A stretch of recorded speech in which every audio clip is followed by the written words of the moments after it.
তো হ্যালো বন্ধুরা, আজকে আমি নিয়ে চলে এসেছি আলু চিপসের রেসিপি নিয়ে। কোনো রকম সেদ্ধ শুকনো ঝামেলা ছাড়াই বাড়িতে তৈরি করে ফেলতে পারবে একদম দোকানের মতন আলুর চিপস। তো এর জন্য প্রথমেই আমি আলুগুলোকে ভালো করে খোসা ছাড়িয়ে ধুয়ে, দেখতেই পাচ্ছ গ্রেটারের মাধ্যমে বেশ পাতলা পাতলা করে আমি কেটে নিয়েছি আলুগুলোকে। হাতে করার থেকে আমার তো মনে হয় গ্রেটারের মাধ্যমে এইভাবে করে করে নিও, তাহলে কিন্তু আরও সুন্দর। আর একদম দেখতেই পাচ্ছ একদমই পাতলা হয়েছে। এটা ভালো করে ধুয়ে আমি আধা ঘন্টা মতন জল ঝরাতে রেখে দিয়েছিলাম। এবার একটা শুকনো কাপড়ের মধ্যে এভাবে করে পাতিয়ে দিচ্ছি আলুটাকে। তো এইভাবে করে পাতিয়ে দেওয়ার কারণে কিন্তু আমার আলুর জলটা শুকিয়ে যাবে। উপর থেকে আমি টিস্যু দিয়ে এভাবে হালকা করে প্রেস করে দেব, আলুটাকে ভালো করে শুকিয়ে নেব আমি। তো দেখো আলুগুলো ভালো করে আমার শুকানো হয়ে গেছে। এবার কড়াই বসিয়ে আমাদের পরিমাণ মতন সাদা তেল দিয়ে দিচ্ছি। ও এখানে কেটে রাখা আলুগুলোকে আমি দিয়ে দিচ্ছি চিপস ভাজার জন্য।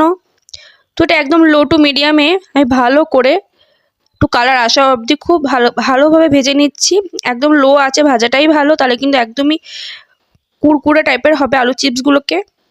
তো দেখো আলু চিপসগুলো ভাজা হয়ে গেছে, কালার কিন্তু এসে গেছে। তো এটাকে আমি তুলে নিচ্ছি।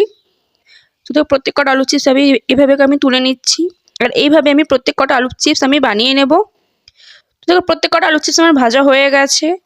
তো দেখো এটা কিন্তু এখনই খেতে খুব সুস্বাদু, কিন্তু দোকানের মতন খেতে চাইলে অবশ্যই একটা মশলা রেডি করতে হবে। তার জন্য এখানে আমি পরিমাণ মতন কালো নুন, এমনি ঘরে যেমন রেগুলার নুন ইউজ করি সেইটা, চাট মশলা, আর দিচ্ছি এখানে একটু লঙ্কার গুঁড়ো দিয়ে ভালো করে মিশিয়ে আমি আলু চিপসের মধ্যে দিয়ে দিচ্ছি। তো দেখো তোমরা এই মশলাটা অবশ্যই দিও, তাহলে কিন্তু একদমই বাড়িতেই তৈরি করে ফেলতে পারবে দোকানের মতন আলু চিপস। তো দেখো আলু চিপসটা আমার কিন্তু রেডি হয়ে গেছে। তো এটা আমি প্লেটে সার্ভ করে দিয়েছি। তোমাদের ভালো লাগলে অবশ্যই চ্যানেলটা সাবস্ক্রাইব করে পাশে থেকো।